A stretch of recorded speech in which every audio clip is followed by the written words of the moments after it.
Okay, hey everyone. Very excited to be here. Thank you for stay in this amazing meetup. Today we are gonna see something more like practical side, and the main idea is how we can find bias or maybe edge cases in our data set, and how we can fulfill this bias using synthetic data. Specifically, Nano and Anna, the Google models, and yeah, that's like the main idea. Really quick, to give you context, this was an experiment that was, I think they did it last year or a couple of years ago.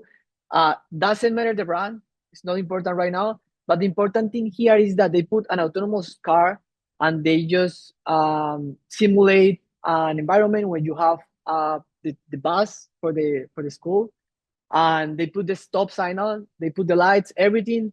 In general, in US, when you see that, you have to stop because there are gonna be kids that are gonna move around. And what happened here is that the car didn't stop, and then they simulate, they put a kid really hard to stop at that time, and of course the car just like have these accidents.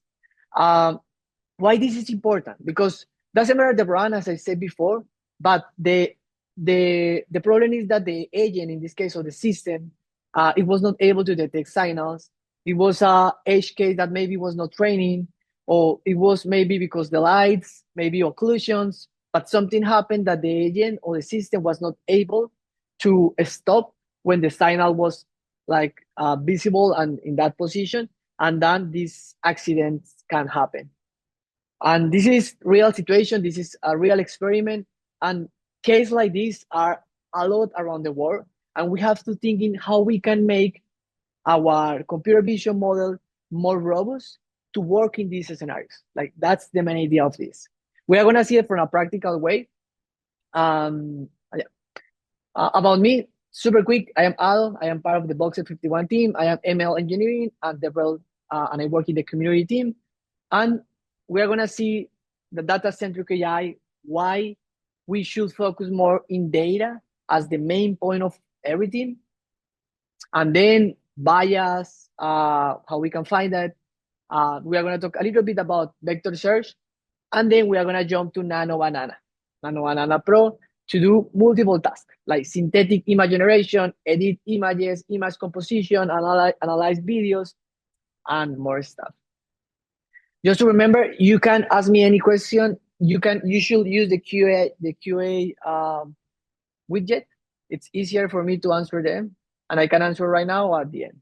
Doesn't matter. Okay, let's stop for a second and think about the main concept of this. That is data-centric AI.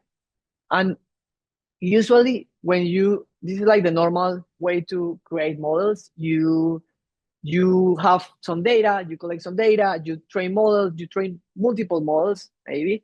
If you are doing object detection, you train a YOLO, you train RDDTR, you train multiple models. Then you get some evaluations, deploy the models, and then you are going to start to realize that there are edge cases that you have to take in account. Because that edge cases are going to be a problem if you put this on production.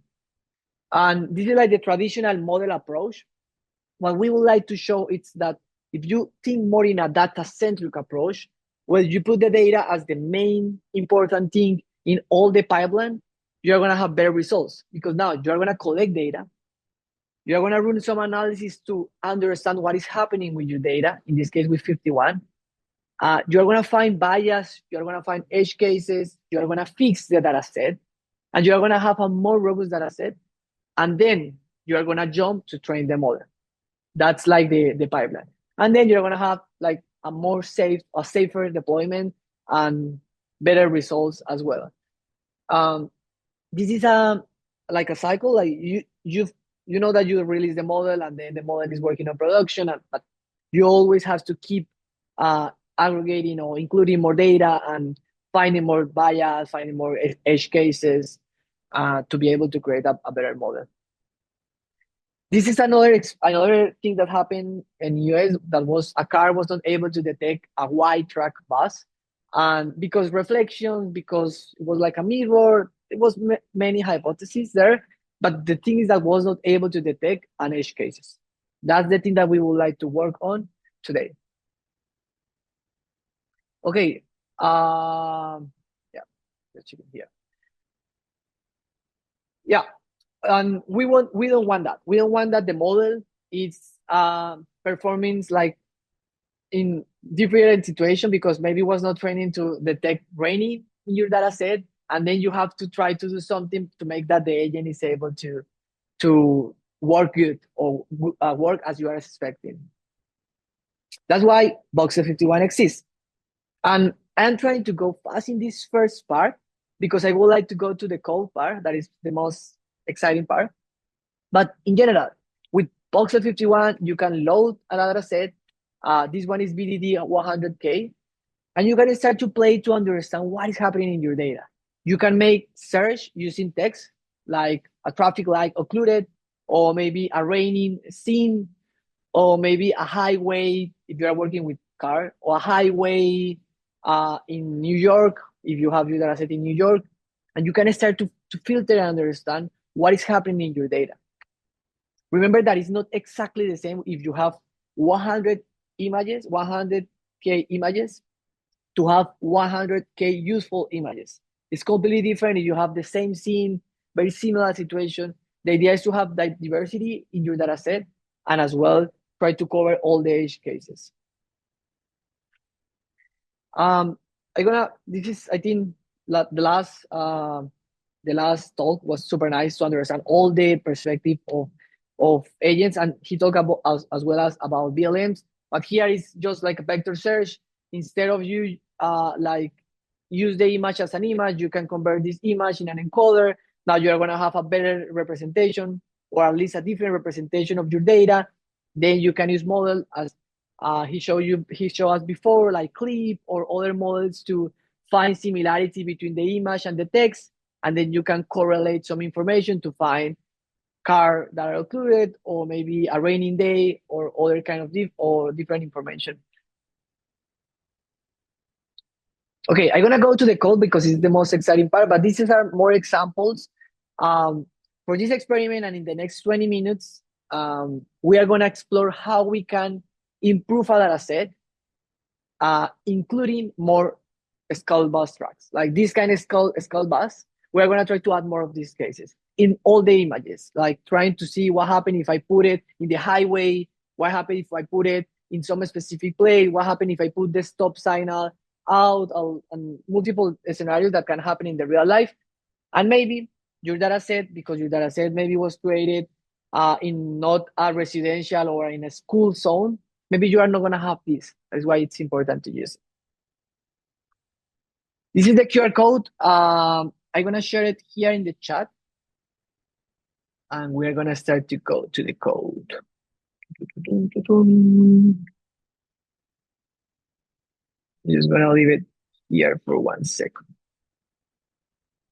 If you go to the docs, I'm going to share the link in 1 second. If you go to the docs, the amazing docs that we have, and you go to tutorials, we have this one that is Google Gemini Vision in FiftyOne. And this is the one that we are going to do today. It's a long tutorial. So I'm going to try to focus in the case that is how we can find bias in our data set, find that we are missing a school bus, and then how we can add more school buses in our application. Let me just, oh, thank you, Jimmy. You can see all the guide here, and we are releasing many other guides to make it simple. But for now, I'm gonna use Google Colab. You can just, you can just use the Google Colab, click in here, and it's gonna open. And I'm just going to, let me see something really quick because it was disconnected. I just want to see if it's still there. Oh yeah, it's still there. Okay, it's fine. Okay, this guide, it's gonna help you to go really deep in Nano Banana. If you are interested in APIs, models, like you have to pay for each of the times that you use this model. It's a closed model, but it's very good if you want to prototype something, if you want to validate it, if you want to add some synthetic data without going to the, like, create a model or train a model or fine tune a model. Here you are just using an API and connect this to be able to add information or improve the quality of your data set. First thing that we have to do here, we are going to install FiftyOne. In this case, I just tailored to the version 1.11, but yesterday there was a new release with the latest version. But for now, for this one, I'm going to use the previous one. We are going to use some plugins, and I think that's nice to mention here. We have like multiple models, like more than 100 of models, community models that you can use every day, like in CrowdIO V3 model that was released like this year or last year, Queen 3VL. You can use any of these models from the plugin ecosystem just with one click. You just have to select which one do you want to use. You can see the GitHub repo, and you can just clone it and use it. For my specific case of use, I'm gonna use the Gemini Vision plugin. And doing FiftyOne plugin download, it's gonna be installed in your computer. You have to use, because it's Gemini, we have to use the API key. I already set up this, that's why I'm not gonna run it again, but you have to change to your Gemini API key. And in the guide, you can find how you can, if you don't have the Gemini API key, how you can get it. And there are some free credits if it's the first time that you use it, and you can use it without, like, if you're not gonna put it on production, you can use it to test it and to make research. Let me see if there is any question. Okay, we are good. Okay, things that you can do directly in Gemini before you jump to our case of use. You can do QA, like the traditional QA of ask something to the data set. You can just click the image and ask any question, and it's gonna send the image, it's going to validate what is there. And you can as well do this with all your data set. Just to get, for example, if you are looking for something and you want to ask to the agent, just remember that each time you send an image, it's gonna be an API request that you're gonna do to the model. Right? This is cool, but I think you can use other models like open source if you want to run it with the full data set, in case it's just like an experiment, because each time you send this request, it's gonna be money. Second one, we have OCR. OCR, it's nice. I remember that one of my first company that I work, they do a lot of financial stuff, and we have to extract information of invoice. Gemini, Nano, and Nano Pro can do that, and actually can, this is the FiftyOne environment, can go to your images, put the bounding box, and let you know what is the text that is in each of the bounding box. Then you can use this text and make a search if you want to search, for example, for any specific invoice or other kind of things. I'm trying to go fast in these four because we are gonna go to the case, specific case. Another thing that you can do, spatial understanding, that is one of my favorites. If you are working in robotics, you can have, in this case, the Aloha Penium Cup. You can have two robots, and you can ask the model to not only analyze what is happening, but as well how the objects in the scene are working together, and, for example, create the possible trajectory that the model can do. And actually, the model return you like these points, and you can use that in FiftyOne to create the trajectory line and say, okay, this is gonna be the trajectory that this robot has to do to be able to go to this pencil. This is just an example, but you can think in more robust thing like prediction of trajectories, or maybe what is the best way to go to a specific route, and the model not only is gonna answer during the thinking process, but as well is going to draw all of this trajectory in your scene.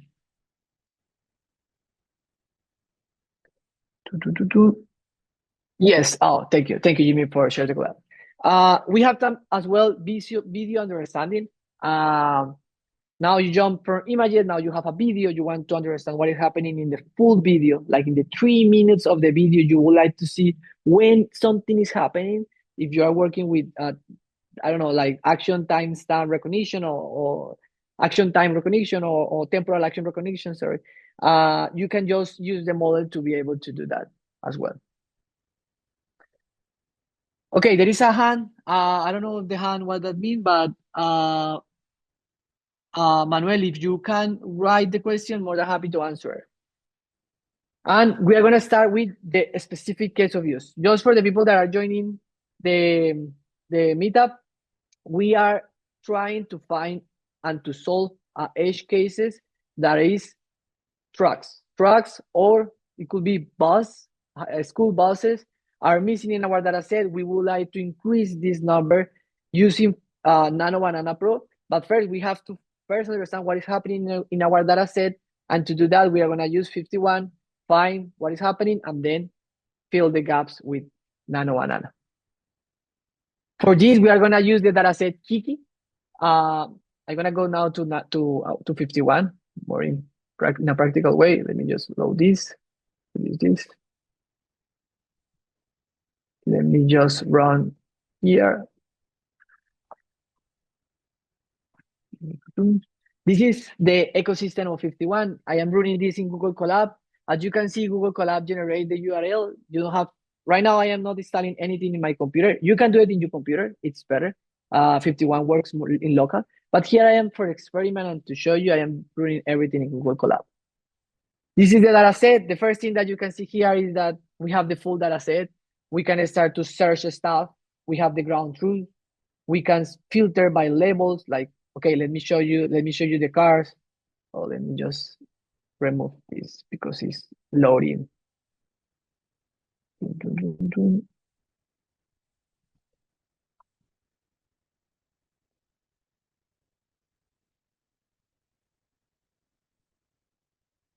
Okay, now I think it was able to do, yeah. You can filter multiple labels, like cyclists, cars, trucks. We can see the truck that we have here. We have this one, this one. This is all the trucks that are on my data set.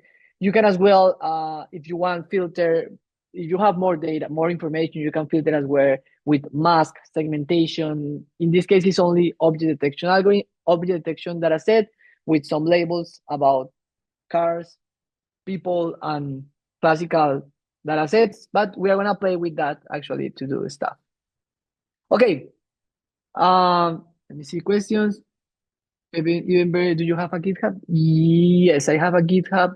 Yes, I have. If you go to the docs, directly, the one that Jimmy shared, you're gonna find the GitHub and you're gonna find the collab as well. You can do it in local or you can do it in the server. Okay, first thing, analyze the data set. You can do many things, but the first one is balance. How balanced is my data set? You can use that using the ground truth if you have labels. I know that sometimes you don't have labels, but in the first scenario, I am assuming that you have labels. And you can just start to get the distribution. You can get the label of the data set, the ground truth, and you can start to count, okay, how many cars do we have? We have 300 cars. We have 17 cyclists. We have 14 trucks. If you already trained your model and you find this unbalance in your data set, you can, one of the simple options is, okay, let's try to do some algorithms using synthetic data could be that allow me to get more images of the classes that are missing, or in my images add this class to be able to like balance my data set. There are other techniques when you have this kind of overfitting, but that's depend of your case of use. In this experiment, we are just analyzing the full picture of this. This is a really interesting one. You can compute uniqueness. That's mean you can analyze how, like, what is the, how similar or how similar are your data sets in sample? Like, are they very similar between them? There are like data sets that are more that you can have some specific cases. How that diversity is your data set? And the interesting thing here is that they give you a threshold. You can play with this threshold and validate how many unique samples do I have. Maybe there are all of them in the highway. That could be an issue. If I have all my pictures in a highway, but this model is gonna work not only in the highway, but as well in the residential locations, we need to fill that gaps. Let me just put the unique view here. It's going to be updated.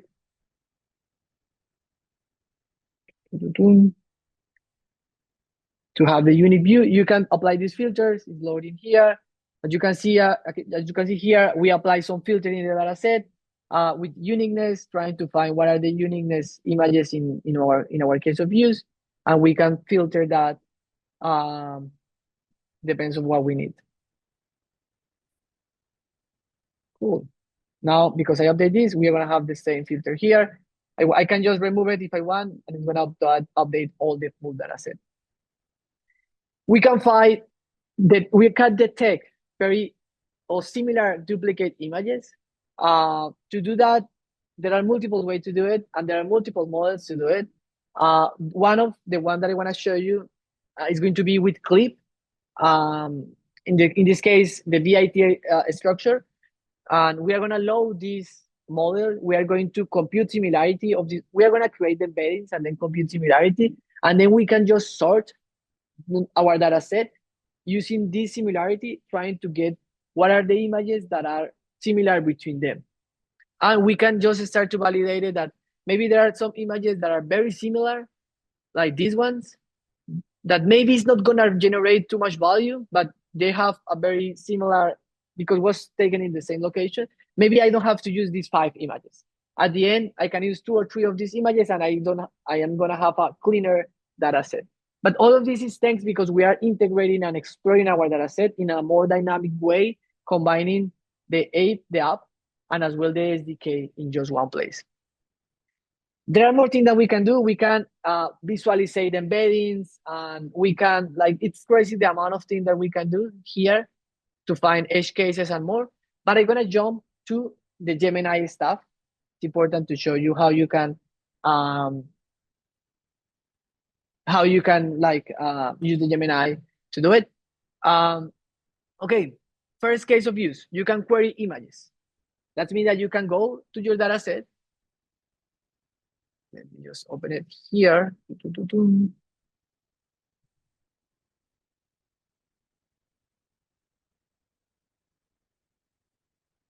gonna open it here just to make it that appear bigger, easier to see. And we can just go and take this image or any image that we want and go to the Gemini function, and you can chat and ask. At the beginning, I showed you that you can as well apply OCR and do a spatial. It's just change the model here. You don't have to worry to the full machine learning pipeline. The idea is use it here directly to allow you to do. But if you want, you can as well integrate your own machine learning pipeline and execute the functions. I can make a search. I don't know which image I select. Let's say this one. Yeah, let's say this one. And I can ask how many white cars are in the image. We are using Gemini 3, but there are other models as well. You can select the one that you think is better for your specific case of use. And the model is going to trigger and it's going to answer. There is just one white car visible here. Okay, let's see. I don't see any white car. Oh, yeah, there is one here. I don't know if it's white, but the model is assuming that this car is white. Could be, could not. I think it's like gray, but it's hard to see it actually because the shade shadow. But yeah, this is one of the things that you can do. Very simple. We are gonna start for the simple one. You need to query your data set, and in this case, talk with your data, like analyze your data in a text base. But you can do more interesting thing. This is a good one. You can ask how many cars are there, and then you can compare based on what Gemini say and what are the number of classes that are there. Like you can compare what Gemini said about the number of cars and how many cars do you have in your data set leveling. Could be like a good evaluation or validation. Let's do it with, let's say this one. You can just go select it and ask the agent how many cars do we have in the image.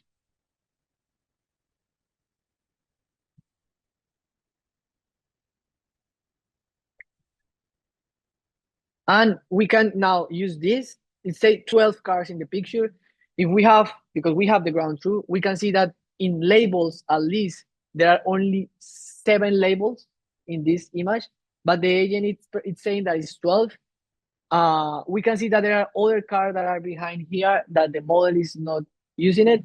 Could be that for our specific fine-tune model, if you are fine-tuning the model, it could be better if the car is so far and you don't want to add it to that specific label, or you don't want to add the label to that specific image.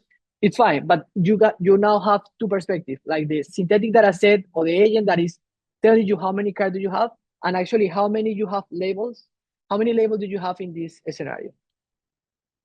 This is another thing that you can do here that I think is cool. Okay, there is one question about Manuel. I'm gonna answer, and I'm gonna continue. What does open source have to do with the security of the code you are about to execute? I don't got the question. What do you mean? Like, one important thing, everything that we are running here, run in local, run in your computer. You are not sending anything to any places, but you did. Oh, that's a really good question. You are talking about maybe the Gemini API. If it's about the Gemini API, let's split this into parts. 51 run everything in local. If you go there to the enterprise, you are gonna have a cloud and it's multiple people can use it. It's a different story, and we have protection in that. But if you are running this in local, it's your computer. Don't worry for that. If you use the API of Gemini, you are sending the image to Gemini, and that's a different story, and it's more related to Google.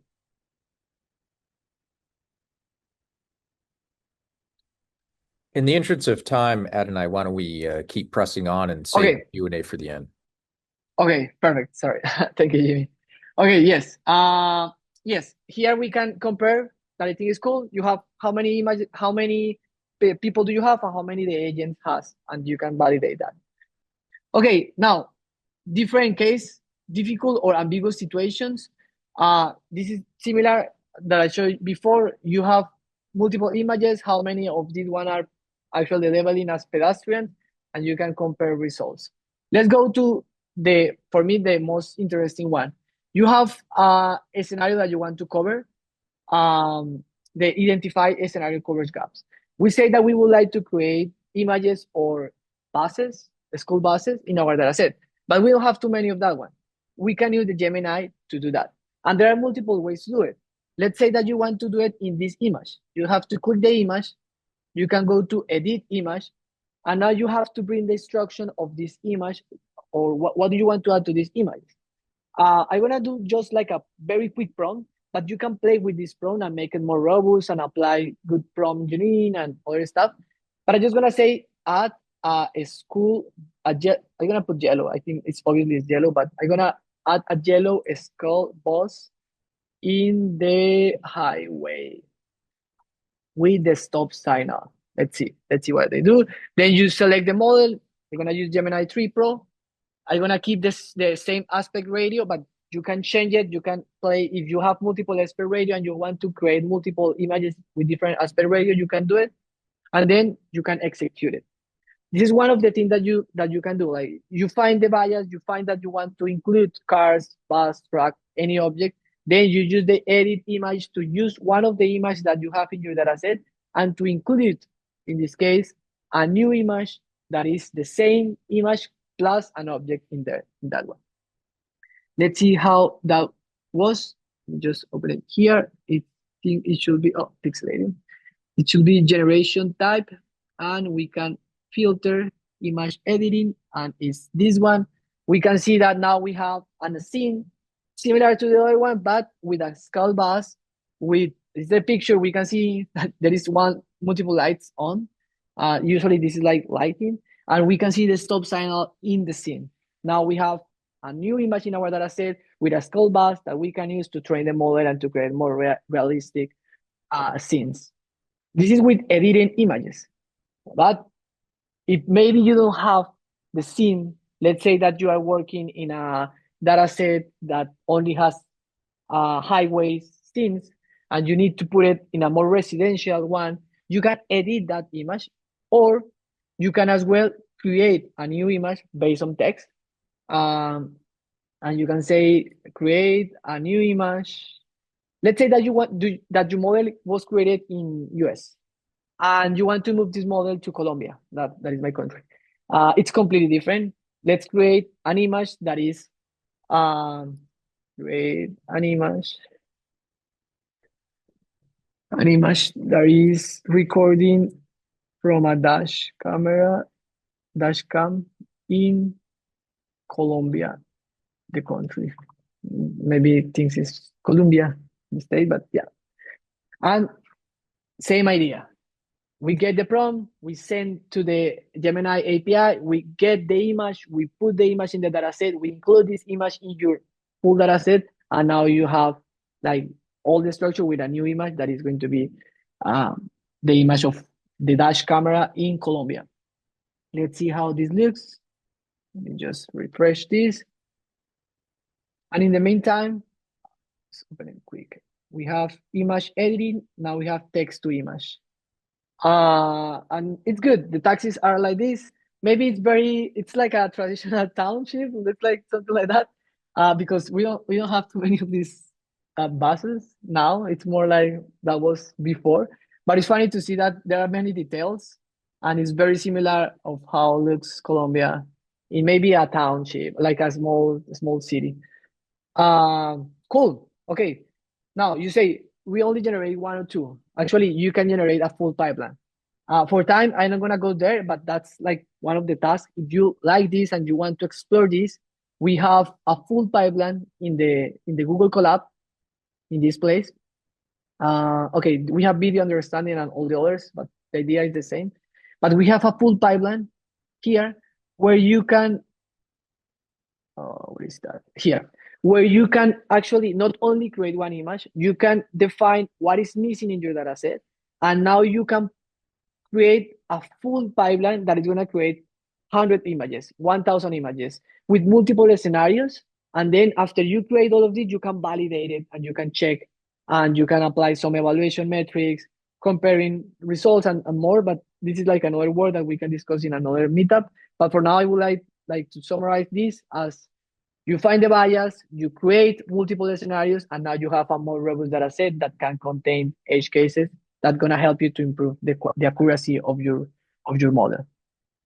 I know that we are like on time. I'm just going to go here and close really quick.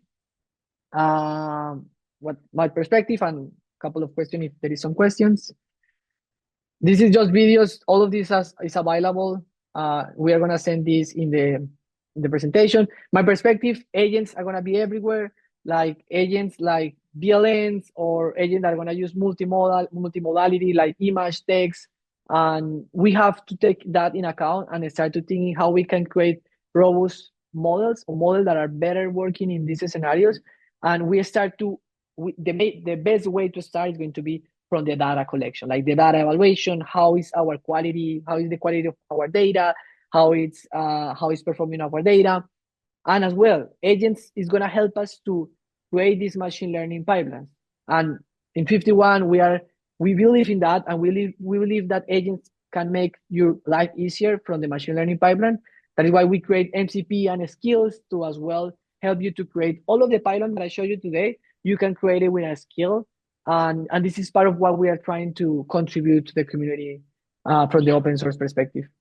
We know that there is a big gap between like images, text, to analyze what is happening, to understand the signals, to reduce the risk.